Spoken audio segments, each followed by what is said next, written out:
coming live from Margate. And while most of Margate is now sitting in a pub, Tim and I are staying home in our safe Microworld at home.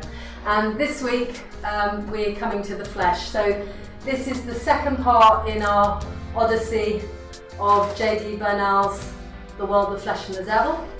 And this week, collaborating with us, we've got Julia Schaumann, David Viey, Simon Ray, Sean Clark, Jonathan Armour, and Svetlana Achkovskaya. And so Tim, shall I say something about the piece of work behind? Oh right, okay, here's a quote. Where did the quote come from, Tim? J.D. Bernal's The World, the Flesh and the Devil. What do you think? Normal man is an evolutionary dead end. Well, that nicely links us into the piece behind. So the piece on the wall here is called Skimmer, and this is a self-portrait of Tim and myself as lichen. And it was a piece that we made for an exhibition with the London group. It was a centenary exhibition, and it was responding to the space. So we were actually looking at the wallpaper in John Soane's house, and we were thinking about another creature that could be part of our future evolution, a creature that was formerly human, looking for ways to survive in a more hostile environment. And in the corner there's you can just see a bird tattoo. This was actually a bird that was taken from the wallpaper in one of the rooms. So, I'm going to have a cough, but let's get started.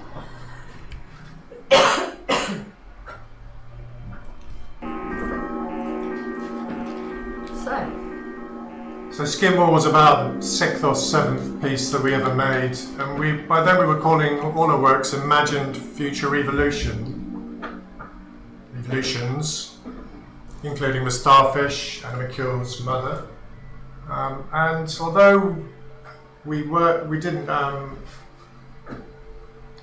about J.D. Bernal's book already, we weren't directly being inspired by it, but looking back on it now, the book was a really strong influence on what we were doing. So in the book, J.D. Bernal looks at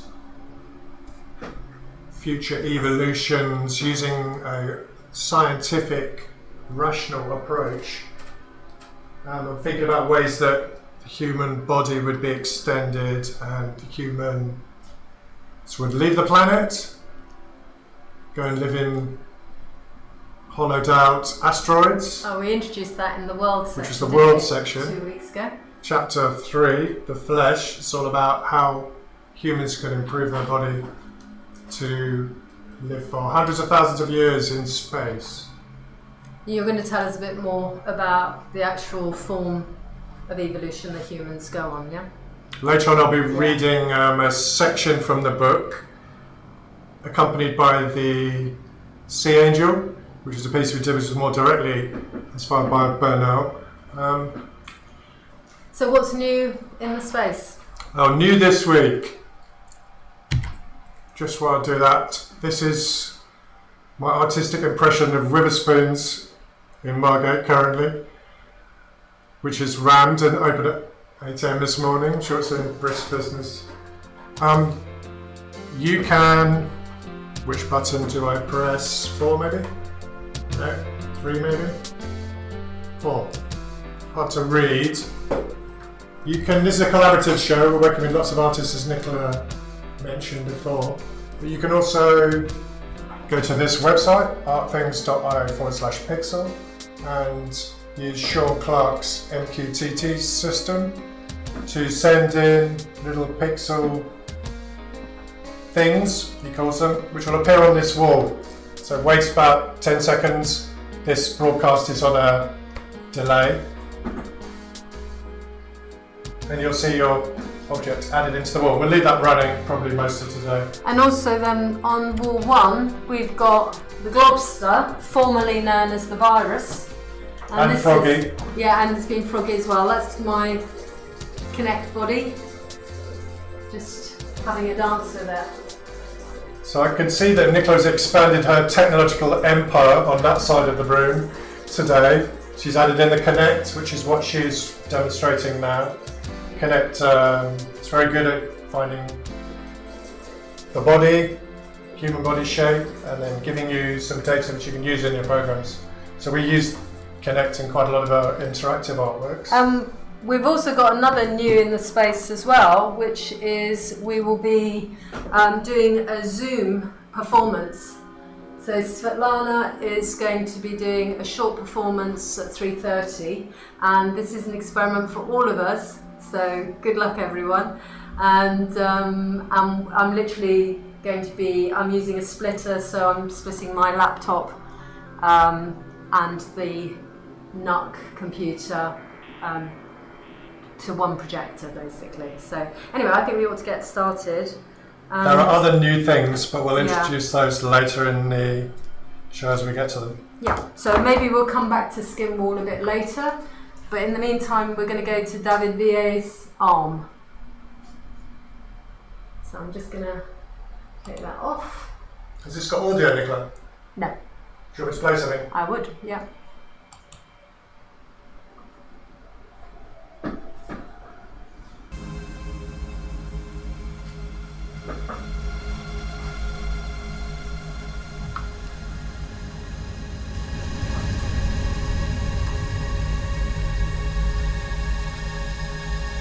That is a hairy arm. Do you want the microphone on or just leave it? Just play around. We'll play around. Okay. So.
So that was David's hairy arm. Why did you send us that, Nicola?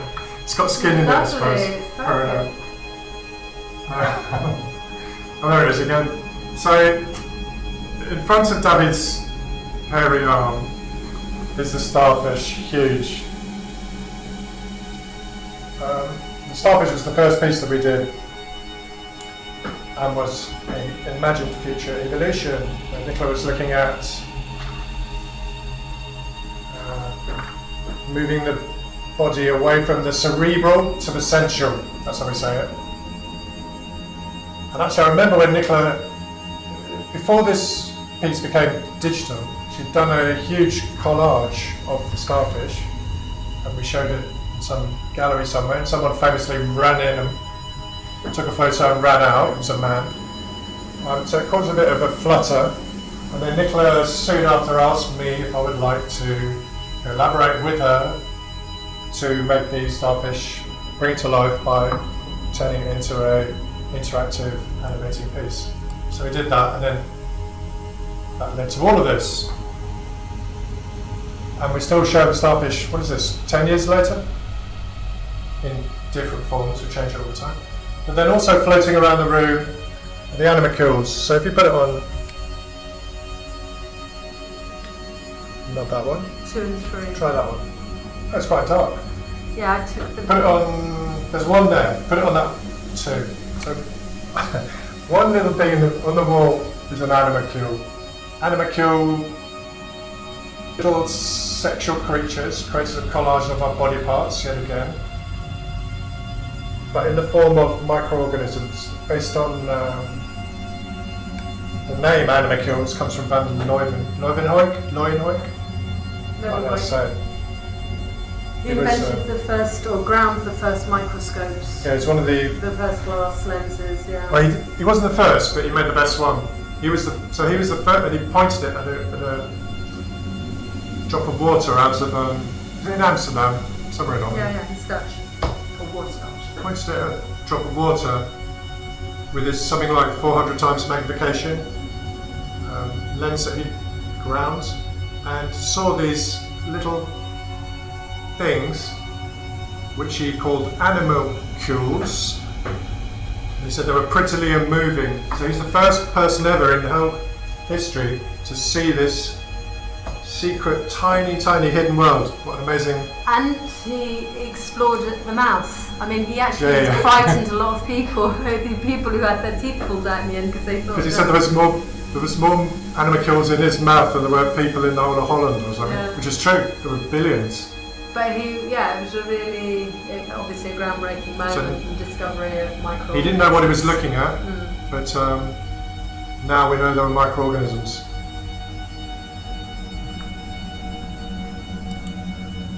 So I'm going to move to a different video. Okay, this is Simon Ray. Simon's been experimenting with the mirror function in his webcam, and I thought this is actually nice for the beginning of human evolution, of splitting down the middle of growing limbs. So let's respond to this. And how are you on your sound? You happy it's with basically that? just a sort of a drone sound. Yeah, I'll talk about it in a bit. Okay. I think there's going to be quite a few of these sort of drones this week. I'll set it up.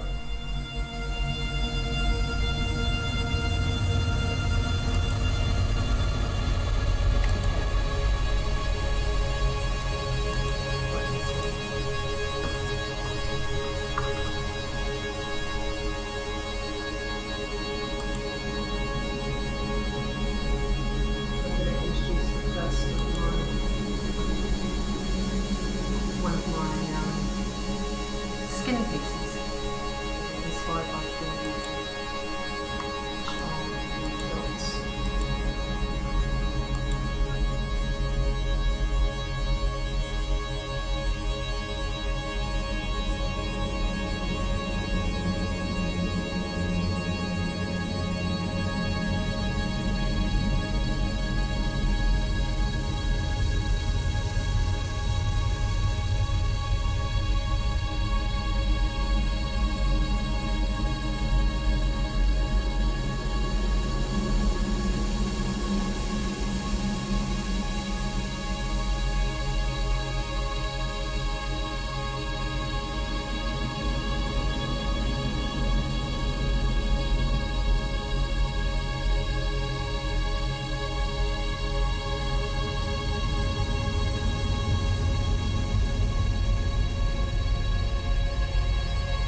Okay, so Nicola's written some new patterns this week. Every week she adds in 2 or 3 new geometrical pieces of creative coding.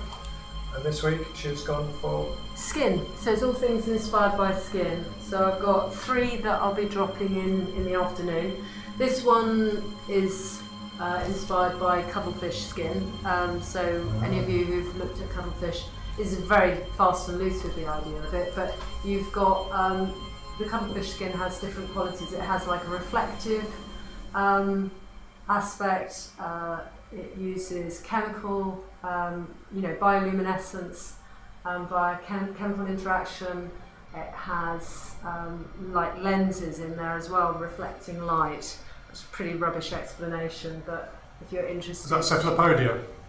Yes, cephalopodia in general, cuttlefish, squid, octopus skin as well. So that's the spots one. I'll drop them out throughout the session. This is my favourite. Stoma are like the little mouths under a leaf. Oh, that's good. And I'm using what's called lerp colour, so it's actually flipping between a green and an orange. Lerping. Spread it, just go